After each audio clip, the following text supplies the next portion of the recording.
મારું સ્વાગત છે મારી ચેનલ શ્રી હરિ રસોઈ ઘરમાં। આજે આપણે બનાવીશું એકદમ સુપર સોફ્ટ ફ્લફી નરમ મોઢામાં મૂકતા જ ઓગળી જાય તેવા ફૂલેલા અને ભરેલા ઓરિજિનલ અમૃતસરી આલુ કુલચા। આને બનાવવા માટે ના તો ઈસ્ટની જરૂર છે, ના ઓવન કે ના તંદૂર।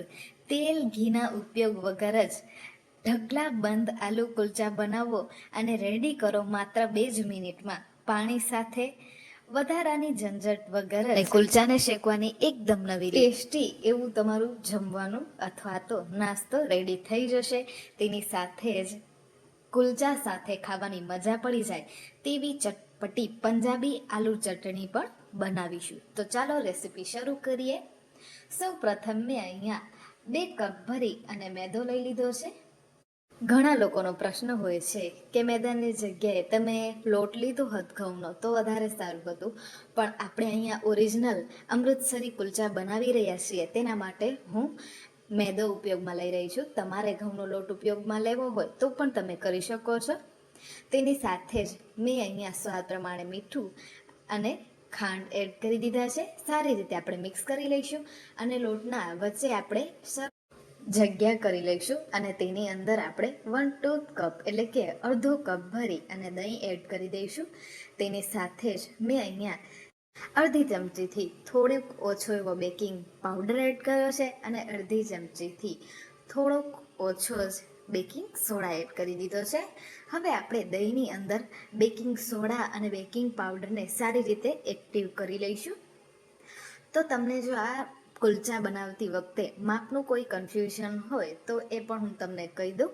તમારે ઘરમાં રહેલી કોઈ પણ એક વાટકીનું માપ સેટ કરી લેવાનું અને તે વાટકીથી જ આ ઇઝી અને ટેસ્ટી કુલચાની રેસીપી તમે ઘરે જ બનાવી શકશો। હવે આપણે એક વખત સારી રીતે દહીં એડ કર્યું છે તે મિક્સ કરી લઈએ અને થોડું થોડું પાણી એડ કરતા જઈશું અને મીડિયમ કઠણ એવો લોટ બાંધી લઈશું અને 2 ચમચી આપણે એડ કરી દઈશું ઓઇલની।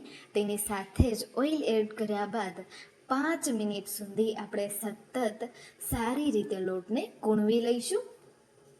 અત્યારે હું તમને બતાવું તો તમે જોઈ શકો છો કે આપણો લોટ જે છે તે અલગ પડી રહ્યો છે, મતલબ કે છૂટો પડી રહ્યો છે। હવે આપણે 5 મિનિટ માટે એટલો સરસ રીતે લોટને કૂણવી લઈશું કે લોટ જે છે તે એક જ સરખો થઈ જશે અને આપણે જ્યારે લોટને ચેક કરીશું ત્યારે વચ્ચે કોઈ પણ ક્રેક્સ પણ નહીં બને। તો તમે જોઈ શકો છો કે એવો સરસ ક્રેક્સ ફ્રી આપણો લોટ બની અને તૈયાર થઈ ગયો છે।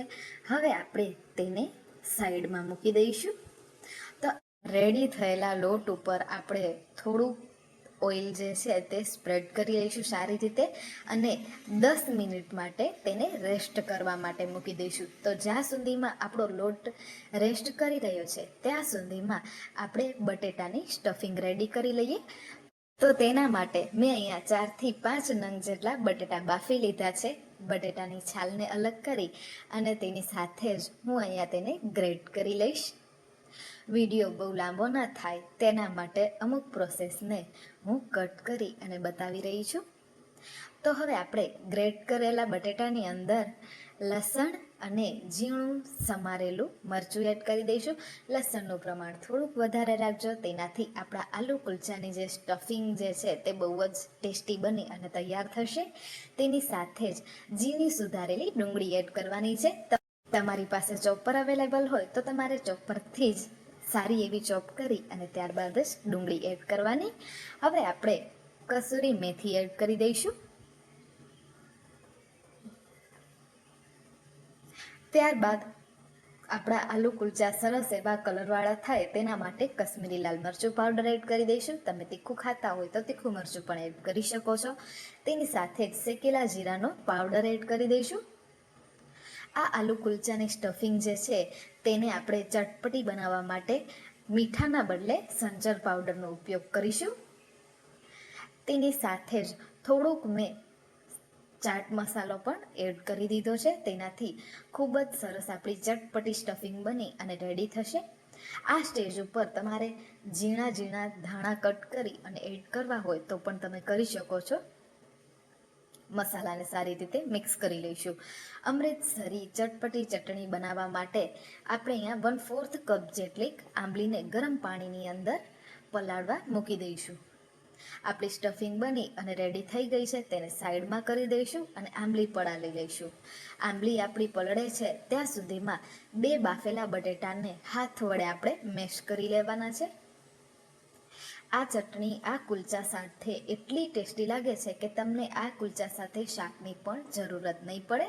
હવે આપણે એક મિક્સિંગ બાઉલની અંદર ઝીણી સુધારેલી ડુંગળી એડ કરીશું અને મેશ કરેલા બટેટો એડ કરી દઈશું. તેની સાથે ચટપટી ચટણી બનાવવા માટે અમુક મસાલા એડ કરી દઈએ. તેના માટે શેકેલા જીરાનો પાવડર, લાલ મરચું પાવડર એડ કરી દીધું છે. તેની સાથે જ સ્વાદ પ્રમાણે આપણે સંચર પાવડર એડ કરી દઈશું.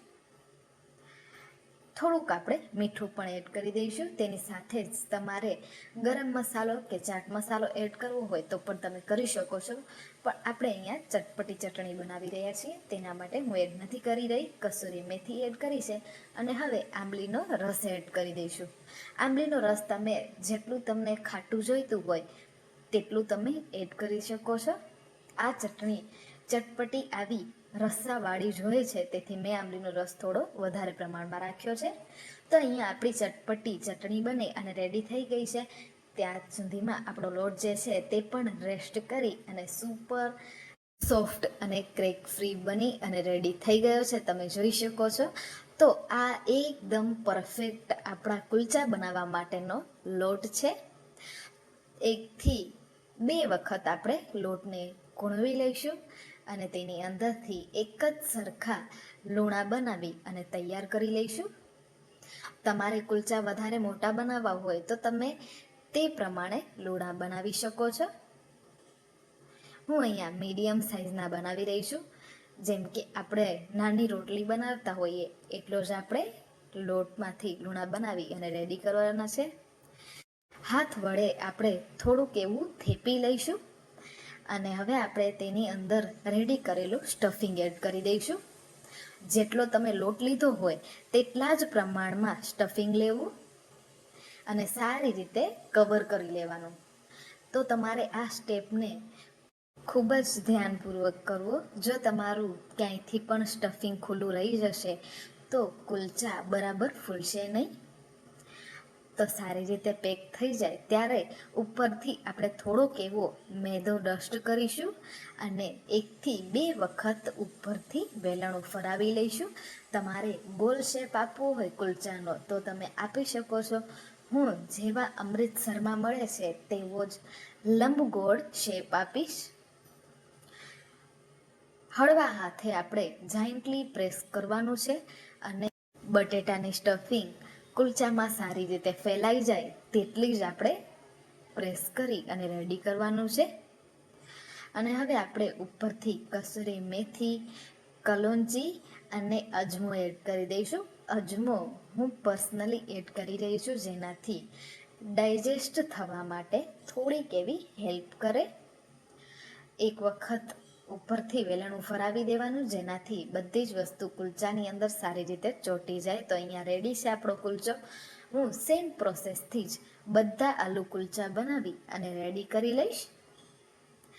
માત્ર વણતી વખતે તમારે એક જ વાતનું ધ્યાન રાખવું કે જેટલો આપણો લોટ છે તેટલી જ સ્ટફિંગ હોવી જોઈએ અને આપણો લોટ જે છે તે સ્ટફિંગને સારી રીતે કોટ કરી લેવો જોઈએ.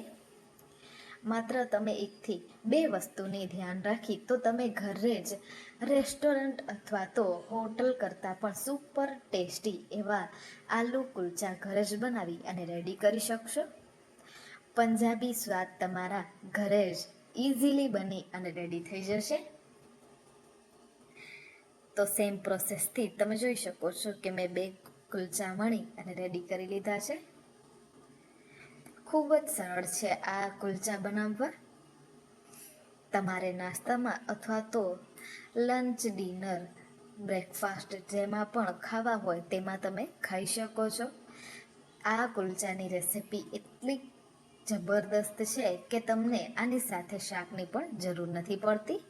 હવે આપણે એકદમ નવી રીત સાથે કુલચાને શેકી લઈશું. તેના માટે તવાને ગરમ કરવા માટે મૂકી દઈશું અને આજુબાજુ આપણે પાણી એડ કરી દઈશું અને વચ્ચે કુલચાને મૂકીશું અને તેની ઉપર ઢાંકણ બંધ કરી દઈશું. આ પ્રોસેસથી તમારા કુલચા અંદર સુધી સુપર એવા ફ્લફી અને જાળીદાર બની અને રેડી થતા હોય છે, કાચા પણ નથી રહેતા. હવે એક સાઈડથી સારું એવું શેકાઈ જાય એટલે આપણે તેની સાઈડને બદલાવી દઈશું અને ઉપરથી આપણે ઓઇલને પણ સ્પ્રેડ કરી લઈશું. તમારે ઘી અથવા બટરનો ઉપયોગ કરવો હોય તો પણ તમે કરી શકો છો. તેની સાઈડ આપણે ફરીથી ચેન્જ કરીશું અને બીજી સાઈડ પર પણ સેમ પ્રોસેસથી જ આપણે ઓઇલ સ્પ્રેડ કરી લેવાનું છે. બંને સાઈડ સારી રીતે ઓઇલ લગાવી અને આપણે બંને સાઈડથી સરસ એવા શેકી લેવાના છે. હલકા ગોલ્ડન બ્રાઉન એવા થાય ત્યાં સુધી. કેવા સરસ ફૂલેલા ફૂલેલા આપણા અમૃતસરી આલુ કુલચા બની અને રેડી થઈ રહ્યા છે. ખૂબ જ સરળ છે બનાવવા. થોડીક મહેનત સાથે જો આવું ચોખ્ખું ઘરે બની અને રેડી થઈ જતું હોય તો આપણે બહારનું મિક્સિંગ અથવા તો અનહાઇજેનિક ફૂડ બંધ જ કરવું જોઈએ. સેમ પ્રોસેસથી આપણે બધા જ કુલચાને શેકતા જઈશું. આ રીતે આપણા કુલચા સુપર ફ્લફી, ફૂલેલા અને ટેસ્ટી બને અને રેડી થતા હોય છે. તમે જોઈ શકો છો કે બધા જ કુલચા આપણા કેવા સરસ ફૂલી અને રેડી થઈ રહ્યા છે. ગરમા ગરમ આલુ કુલચાને ચટપટી અમૃતસરી ચટણી સાથે સર્વ કરો. તો તમને મારી આ એકદમ સરળ રીત સાથે બનતા આલુ કુલચાની રેસિપી કેવી લાગી એ મને જરૂરથી જણાવજો. આજ માટે આટલું જ. ફરી મળીશું નવી રેસિપી સાથે.